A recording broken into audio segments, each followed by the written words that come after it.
नमस्ते बच्चों, प्रश्नावली 34 में आपका स्वागत है। आज हम सूरदास जी के पद के लास्ट अंश की व्याख्या करेंगे।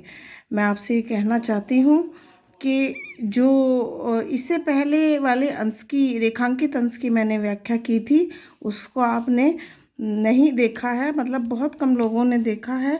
तो ऐसा मत करें, क्योंकि किसी भी अंश को रेखांकित करके व्याख्या के लिए बोर्ड में पूछा जा सकता है।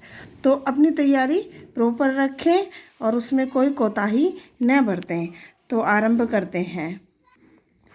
तो आज हम करी करी पर प्रतिपद प्रतिमनि वसुधा कमल बैठी सजावती वाले अंश की व्याख्या करेंगे और इस पूरे के पूरे पद की व्याख्या हम आज पूर्ण कर लेंगे। इसके पश्चात हम कल नया पद लेंगे और उसकी व्याख्या को अब आरंभ करेंगे। ये प्रश्नावली 34 है और अब हम रेखांकित अंश की व्याख्या कर रहे हैं। और रेखांकित अंश है करी करी प्रतिपद नंद बुलावती। तो इसकी व्याख्या अब हम कर रहे हैं। महाकवि सूरदास लिखते हैं कि सोने से बने आंगन में श्री कृष्ण की छाया को देखकर मन में यह उपमान प्रस्तुत होता है कि मानो प्रत्येक मणि में उनके बैठने के लिए पृथ्वी ने कमल का आसन सजा दिया हो।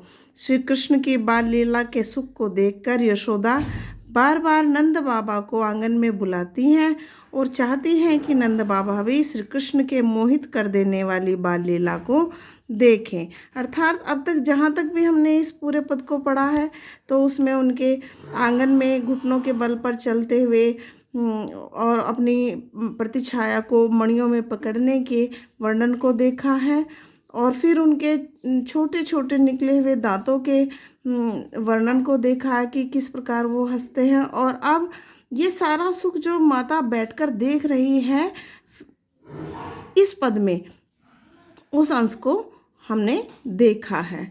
प्रत्येक अंश का अपना महत्व है और प्रत्येक अंश को हमें बहुत ध्यान से पढ़ना है। तो इस पद्यांश के काव्यगत सौंदर्य के अंतर्गत हम देख रहे हैं कि प्रस्तुत पद में श्री कृष्ण की बाल लीला का सजीव चित्रण सूरदास जी ने किया है। और दूसरा जो काव्य सौंदर्य इसका बनता है वह है माँ के हृदय की अनुभूति का सजीव चित्रात्मक चित्रण भी इस पद में या इस अंश में हुआ है। हम यहाँ पर भाषा के रूप में देख रहे हैं कि भाषा में चित्रात्मकता है।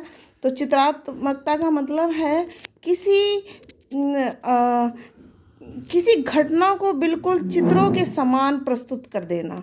तो यहाँ पर चित्रात्मक ब्रज भाषा का प्रयोग हुआ है। रस के रूप में यहाँ वात्सल्य रस को ही प्रयोग किया गया है, क्योंकि बच्चे के लीला से संबंधित वर्णन है। और अलंकार यहाँ एक बढ़ा है, उत्प्रेक्षा विप्सा और अनुप्रास अलंकार यहाँ बढ़ा हुआ है, और पुनरुक्ति प्रकाश। तो अलंकार भी यहाँ उत्प्रेक्षा विप्सा अनुप्रास और पुनरुक्ति प्रकाश का प्रयोग है। और गुण में माधुर्य व प्रसाद गुण का प्रयोग सूरदास जी ने इस पद में किया है। इस पद की इन पंक्तियों में किया है। कहने का तात्पर्य है कि इस संपूर्ण पद को जब हम देखते हैं और इस तरीके से हम देख रहे हैं, तो ये पद शुरू हुआ था जैसे, तो हमने इस पद के काव्यगत सौंदर्य में या और सब चीज़ों में जो चीज़ें देखी थी, तो वो यहाँ से शुरू हुआ था, मणि में कनक नंद के आंगन। और इसके बाद किलकत कहना हसत, ये दूसरा पोर्शन इसका हुआ। और तीसरा आज करी करी प्रतिपद नंद बुलावती। अर्थात आज का जो पूरा पद्यांश है वह हमारा संपूर्ण हो गया है। और कल हम सूरदास जी के नए पद को इस वीडियो में देखेंगे। आज एक पद पूरा, कल 2। इस पूरे पाठ से मैंने 4 पदों को लिया है और इन 4 पदों में से ही एक पद आपका पेपर में ज़रूर लगेगा। देखिए, मैं आपको केवल वही पढ़ा रही हूँ जो आएगा, फालतू बिल्कुल नहीं पढ़ा रही हूँ। तो उसमें जो है किसी भी अंश को आप न छोड़ें, क्योंकि यदि आपने छोड़ दिया तो फिर आप इस बात के लिए परेशान होंगे कि पता नहीं काश हम ये पढ़ लेते। तो छोड़कर कुछ ना चलें। पिछली सभी वीडियो को ध्यान से देखें और अपने रजिस्टर को मेंटेन करें। यदि आज की वीडियो आपको पसंद आई हो तो इसे शेयर करें, मैं सबसे कह रही हूँ, बार बार कह रही हूँ कि ज़्यादा से ज़्यादा बच्चों को बताएं आप, ताकि ज़्यादा से ज़्यादा बच्चे इस पढ़ाई का जो है फ़ायदा उठा सकें और अपने बोर्ड में अच्छे अंकों को लाने का प्रयास करें। आपसे एक बात और मैं कहना चाहती हूँ कि ज़रूरी नहीं होता कि सभी एक जैसा लिखेंगे, पर ये ज़रूरी है कि जो बच्चे बहुत होशियार होंगे वो इसे ऐसा ही लिखने का प्रयास करेंगे। और जिन लोगों का लेख, हाँ मैं लेख पर कहना चाह रही थी कि आप अपने लेख पर बड़ा ध्यान दें, मात्राओं पर बहुत ध्यान दें, क्योंकि ये सबसे महत्वपूर्ण पोर्शन है हिंदी के लिए। यदि आपकी मात्राओं में गलती होंगी तो आप चाहे कितना भी अच्छा क्यों ना लिख लें, वो आपका जो है नंबर काटने में काम करेगा। तो नंबर नहीं कटने देने हैं। आप प्रत्येक शब्द को ध्यान से पढ़ें कि वो कैसे पढ़ना है, कहाँ ए की मात्रा है, कहाँ ई की मात्रा है, कहाँ छोटी ई की है, कहाँ बड़ी की है, कहाँ छोटे ऊ की है, कहाँ बड़े ऊ की है। मैंने ये देखा है कि बच्चे ऊ की मात्रा लगाते समय बहुत गलतियाँ करते हैं और इस कारण उनके नंबर कटते हैं। और अक्सर वो ये सोचते हैं कि हमने तो ठीक लिखा था, पर पता नहीं क्यों हमारे नंबर कम हो गए। और नंबर कम होने का हिंदी में सबसे महत्वपूर्ण कारण ये होता है कि आप मात्राओं पर ध्यान नहीं देते, आप लेखन के स्टाइल पर ध्यान नहीं देते। तो ये सब चीज़ें ध्यान में रखिए, मात्राएं ठीक लिखिए, अपने लेख को साफ कीजिए।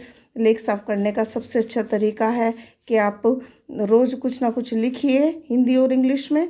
तो उससे आपकी दोनों भाषाओं की जो लेखन की प्रक्रिया है वो सुंदर होगी और तेज होगी। अब हमें सिर्फ काम चलाऊ पढ़ाई से काम नहीं करना है, अब हमें बहुत मेहनत से पढ़ना है और इतने तरीके से पढ़ना है कि हम 10 से 15 मिनट पहले अपना पूरा का पूरा पोर्शन पेपर का निपटा कर अपने सारी अंडरलाइंस को कवर कर लें और अपनी सारे पॉइंट्स को भी सुंदर तरीके से येलो कलर की स्केच पेन से लिख लें, जैसे मैंने आपको यहाँ पर बताया था, है ना।